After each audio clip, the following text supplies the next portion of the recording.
আজকে আমরা চেয়ারম্যানের সঙ্গে একটু কথা বলেছি, দীর্ঘক্ষণ কথাবার্তা হয়েছে। সেই কথোপকথনের জায়গা থেকে কয়েকটা বিষয় আপনাদের সামনে তুলে ধরছি। চেয়ারম্যান সেদিনই কোর্টরুমের আলোচনার পরে যখন আমরা বাইরে বেরিয়েছিলাম, তখন উনি আমাদেরকে ফোন করেছিলেন। 8 মিনিট প্লাস কথা হয়েছে ওনার সঙ্গে সেদিনই। উনি বলেছিলেন, সেদিনও যা বললেন আজকেও ঠিক মোটামুটি সেই একই কথা বলেছেন, একটু শুধু 19-20 আর কি। সেদিনও উনি বলেছিলেন যে আমাদের অনেক কিছু বলার ছিল, আমরা 6-7 ঘন্টা ধরে ব্রিফ পড়িয়েছি আমাদের লয়ারের কাছে, তো অনেক কিছু আমাদের বলার আছে, কিন্তু সেই কথাগুলো আমাদের বলতে দিল না। এটা আমাদের কাছে অনেকটা আক্ষেপ লাগছে এবং অনেকটা আমাদের মানে কষ্টের জায়গা তৈরি হচ্ছে যে যদি আমাদেরকে সবটা বলতে দিত, তাহলে হচ্ছে আমরা যেহেতু নিয়োগ অথরিটি, আমাদের বিরুদ্ধেই তো অনেক রকমের প্রশ্ন উঠেছে, তো সেই প্রশ্নগুলো আমরা ক্লিয়ার করে দিতে পারতাম যদি চিফ জাস্টিস আমাদের বক্তব্যগুলো সামগ্রিকভাবে শুনতেন। কিন্তু দুর্ভাগ্যজনকভাবে উনি কিন্তু কারো কথা কিছু শুনতে চাননি। জয়দীপ গুপ্তা বারবার বলতে চেয়েছিলেন, কিন্তু কোর্ট সেটা শোনেননি, পারমিট করেননি। আমরা সেটা সকলেই দেখেছি যে রিজয়েন্ডারে যারা যারা ছিল তাদের কাউকে বেশি কিছু কথা বলতে দেয়নি, শুধুমাত্র কয়েকটা কথা বলেছেন। যাই হোক, যেহেতু সেদিন নিয়োগ অথরিটিকে সবটা তার মনের মুঠো করে তার বিরুদ্ধে ওঠা সমস্ত অভিযোগের উত্তর যথাযথভাবে বলতে দেওয়া হয়নি, তাই যেহেতু school service commission, state of West Bengal এবং West Bengal board of secondary education main party, তাদের বিরুদ্ধেই সমস্ত অভিযোগ উঠেছিল, তাই ফাইনাল হিয়ারিং এর পরেও তারা যদি চায় যে আরো তাদের কিছু বক্তব্য বলা হয়নি, তাহলে তারা কিন্তু একটা পারমিশন কোর্টের কাছ থেকে নিতে পারে এবং তার প্রেক্ষিতে কিছু বক্তব্য কোর্টের কাছে তুলে ধরতে পারে।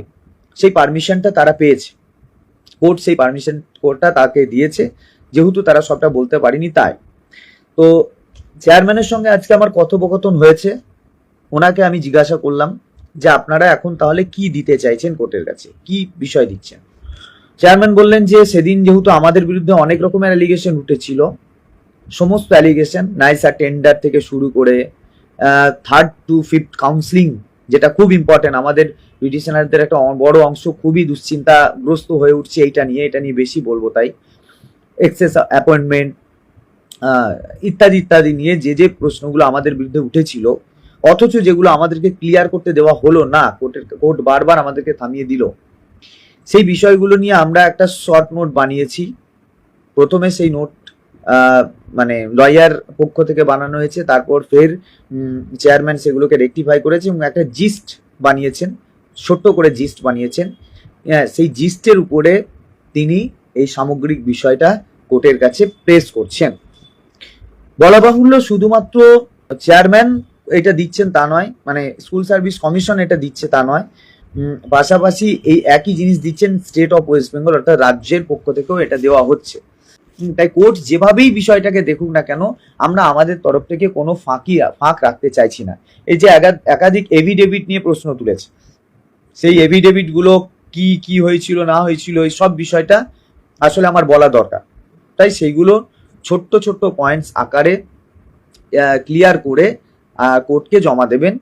কেন 3rd to 8 কাউন্সিলিং, এই কাউন্সিলিং করাতে এত দেরি হয়েছিল, তার পয়েন্ট আকারে তিনি দেবেন এবং এইগুলো দিয়ে তিনি এই ব্যাপারটাকে তুলে ধরবেন। কেন নিয়োগ অথরিটি হিসাবে, মানে কেন স্কুল অথরিটির জায়গায়, কেন school of West Bengal board of secondary education direct appointment দিয়েছে এবং তার কি বেনিফিট আছে সেটা তারা ডাইরেক্টলি বলবেন।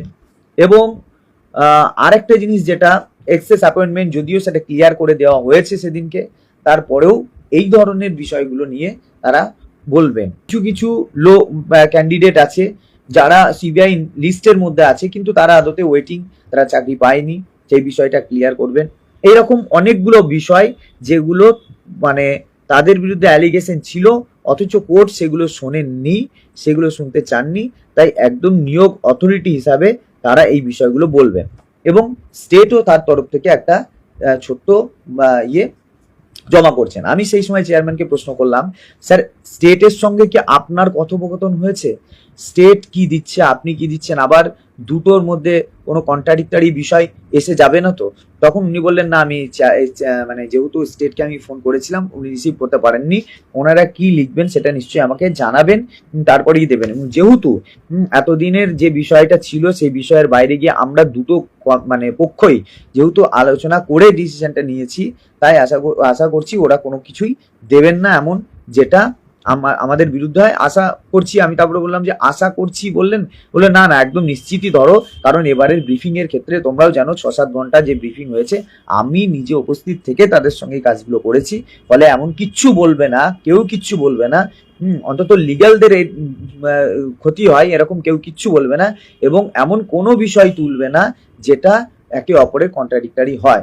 তারপরে আমি বারবার একটা জিনিস বলতে চাইলাম যে 3rd to 8 স্যার এই বিষয়টা আপনারা ক্লিয়ার করবেন তো? বলে এটা তো আমরা অবশ্যই ক্লিয়ার করবো, এবং এটা তো স্পেশালি ক্লিয়ার করছি কারণ আমরা জানি তোমাদের এটা নিয়ে অনেকটা মানে তোমরা অনেকটা টেনশন করছো অনেকটা অংশ, তাই অবশ্যই 3rd to 8 এটা অবশ্যই আমরা ভালো করে লিখেই আমরা কেন এটা দেরি হয়েছে এবং কি হয়েছে এই বিষয়টা বলছি। এটা গেল। তাহলে এই পর্যন্ত গেল চেয়ারম্যান এবং রাজ্য। আচ্ছা, তার পাশাপাশি এটাও বলি যে আমরা অবশ্যই রিসেন্টলি দুটো দপ্তর অর্থাৎ স্টেট অফ ওয়েস্ট বেঙ্গলের সাথে এবং চেয়ারম্যানের সঙ্গে উভয়ের সঙ্গেই আর একবার মিট করব ফিজিক্যালি, এবং মিট করে আর একবার ওনাদের সঙ্গে কথোপকথন করব, এই বিষয়টাও বলা হয়েছে।